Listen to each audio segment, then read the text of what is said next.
Longhouse. The earliest distinct Nordic architectural form, the Viking longhouse was a communal dwelling built around a central hearth. Its structure consisted of a timber frame with curved, ship-like walls designed to brace against wind.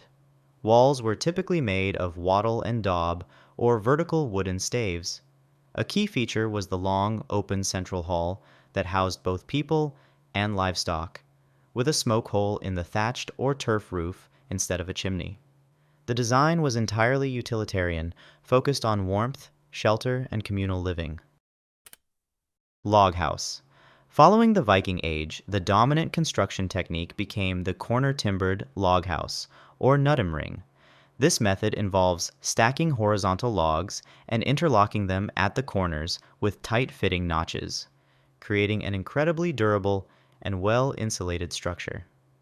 Early versions were single-room cottages with a central hearth, but the style evolved to include more complex layouts. This technique formed the foundation of all Swedish vernacular wood architecture for centuries. Herrgård. During Sweden's Age of Greatness, the nobility built manor houses as direct expressions of power and order. Influenced by continental trends, these buildings are defined by strict symmetry and heavy massing. A key identifier is the sätteritak, a hipped and curved roof that created an imposing silhouette. Construction was of stone or plastered brick to signal permanence and wealth, a formal declaration of status imported to project control over the Swedish landscape. Gustavian. A reaction to Baroque heaviness, the Gustavian style is Sweden's interpretation of neoclassicism. It embraces symmetry and classical motifs like pilasters and medallions, but simplifies them with a characteristic lightness. Palettes shifted to pale yellows, light grays, and soft blues, a practical choice to maximize and reflect light during long, dark winters. The overall effect is one of elegance and restraint, establishing a design sensibility focused on balance and light. Carpenter's joy. The industrial era's new tools and middle-class wealth fueled a highly decorative and eclectic period for villas.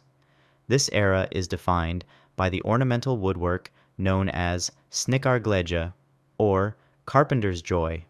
It adorns porches, gables, and window frames, celebrating craftsmanship itself.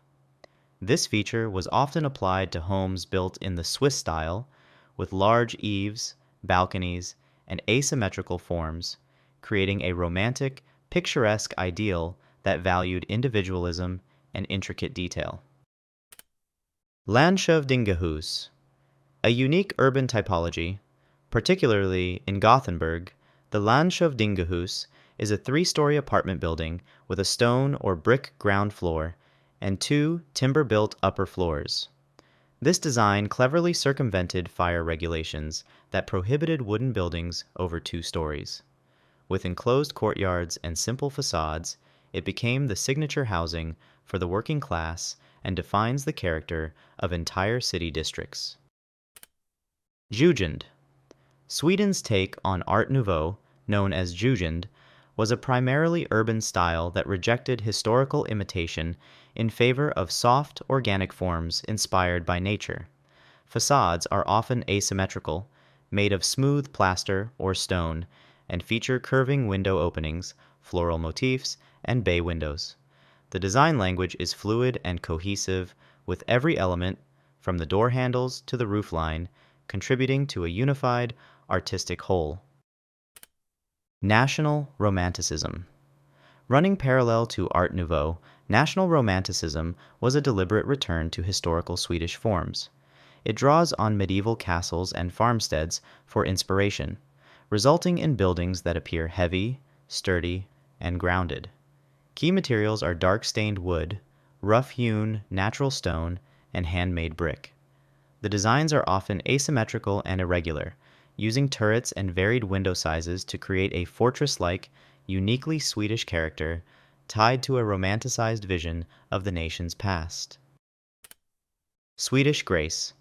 A short but highly influential period, Nordic classicism refined the classical elements of the Gustavian era into a more stripped-down and elegant form. It combines the symmetry and proportions of classical architecture with a clean, modern restraint. Ornament is minimal and stylized, and there is a strong emphasis on craftsmanship and high-quality materials like brick and plaster.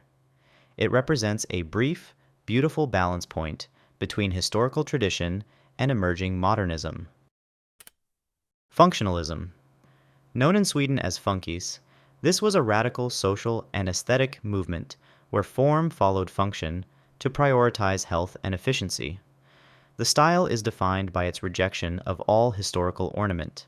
Key features include flat roofs, smooth white stucco facades, geometric shapes like cubes and cylinders, and large ribbon windows to maximize light. This became the architectural language of the emerging Swedish welfare state, representing modernity and social progress. Folkhemmet. This style represents a softer, more humanistic modernism that built the classic Swedish suburbs. It typically consists of 3 to 4 story apartment buildings made of red or yellow brick, featuring pitched tile roofs, well-proportioned windows, and functional balconies. It moved away from the starkness of pure funkies to create durable, practical, and community-focused housing for the masses under the People's Home political ideology. Miljonprogrammet. This style is the result of a massive state-led initiative to build 1 million new homes. Architecturally, it is an industrialized application of modernist principles, defined by the use of large, prefabricated concrete panels assembled into vast apartment blocks and terraced houses. The aesthetic is one of pure, unadorned utility and repetition, representing the peak of rationalist, top-down urban planning in Sweden. Postmodern. As a reaction to the perceived sterility of the Miljon program, this period saw a return to more playful and traditional forms. Postmodernism reintroduced historical references, color, and smaller, more human-scaled buildings, often with varied window shapes and asymmetrical layouts.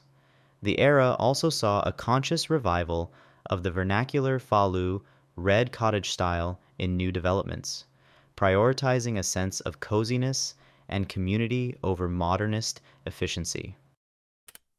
Minimalism. Current Swedish residential design merges modernist minimalism with a strong emphasis on natural materials. The modern villa features clean, geometric lines, open-plan interiors, and extensive use of glass to connect with the landscape. Wood cladding, particularly in untreated larch or pine that weathers to a natural silver gray, is a hallmark. The design prioritizes sustainability and energy efficiency, reflecting a contemporary ideology that values both technological precision and a deep, respectful integration with nature. Thanks for watching. I'd love to know which Swedish style was your favorite, or if there are any I missed. Let me know in the comments below. And if you enjoyed this video, a like and a subscribe would be amazing. It really helps the channel grow.